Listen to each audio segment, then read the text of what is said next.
Welcome back, guys, to Tactical Mills. I have a new little build out that I wanted to kind of go over and show you guys. It's something exciting to me. I've shot a lot of guns, and for some odd reason, this one gravitated my attention, and the setup just worked out for me. Now, where it all started was I got a hold of a Stealth Arms Platypus, which took Glock mags. That ended up getting me to buy a Shadow Systems DR920 because it took Glock mags. So I started adding Glocks back to the collection. Well, I decided I wanted to build one of my own, and I wanted to build one that kind of met my standard, right? The DR920 performs really well, but it could be better. The Glock does perform better in my eyes, so I got a hold of a Gen 6 Glock 45. And when you combine a Gen 6 Glock 45 with a timney trigger, an Athena magwell, and you know it, the radian ramjet and afterburner. That's a good combo. And just to slap on so we have something to see through, we have the osight XR. Liking this optic so far. Doing well. But that all put together made one of my favorite guns, and that is my Gen 6 Glock 45. As people call them on YouTube as well, the gloccato, and I can agree with that because it performs really well. I've never shot a Glock that shoots flatter, and I'm really impressed with it.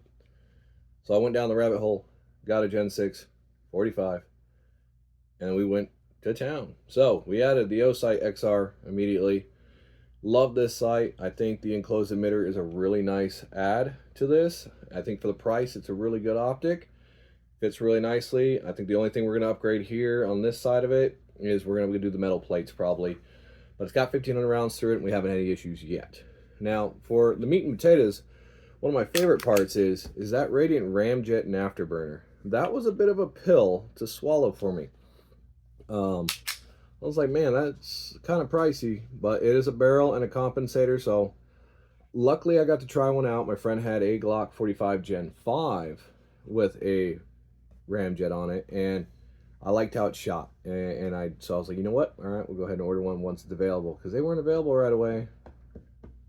Took a little while, but I got a hold of those. I always got to upgrade my Glock triggers, though, so we ran it. Timney Alpha trigger. Timney always does a great job making a good trigger, so I like how it breaks. Works well for me. But I needed a magwell as well, but I also wanted to add weight to this thing because I am used to those heavier guns. This guy's a little bit heavier. And I am used to heavier firearms, so I was like, you know what? I want to add a little bit of weight to it. No one really makes the magwell with the brass insert combo for the Gen 6, but Athena Precision does. And they make a nice little magwell with the brass insert in there, so then it adds that nice balanced weight to it. It does make it feel a lot more balanced in my hand, which is really nice. Gets rid of the nose dip to me, so that was a nice add. So Athena, good job on that. They're local in the United States as well, so that is a nice thing to have. So if you are building a Glock 45 and you need some weight and a magwell, check out Athena Precision. They do fit all the mags. Look at that, P mag fits right in.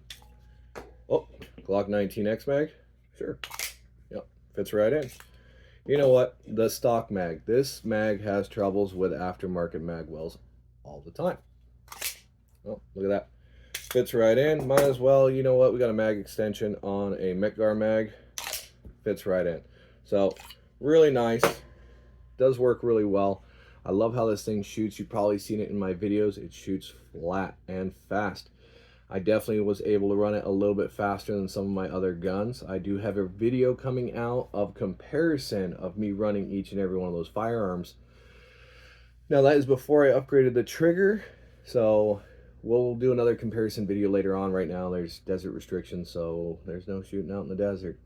But for right now, I do have that video coming out with the comparison between my Glock 34, my Platypus, the DR920, and like I said, one of the things that definitely makes the difference is definitely that comp. I have the DR920 that has a comp on it. It shoots really nicely, but I can say for a fact that it does not shoot as flat as the Glock 45 with the ramjet. So if you guys are building one out, take a look at all the parts in this video. I can put a kind of a parts breakdown in the description If you want to build one similar, it has performed flawlessly for the last 1,500 rounds. I have not cleaned it for the last 1,500 rounds.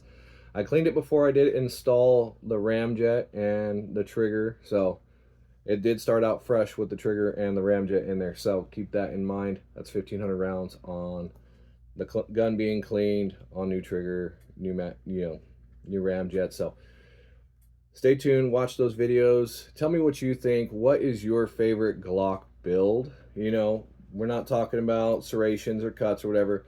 What makes your Glock perform the way that you want it to? So I'd like to see what's in the comments. You know, maybe I'll build another one. I have a few other Glocks that I plan on building out. Maybe might build like a mini gloccato, you know, Glock 48 with a ramjet. So stay tuned. Thank you for chiming in. Feel free to like, share, and comment, and we'll see you guys the next time. Have a good day.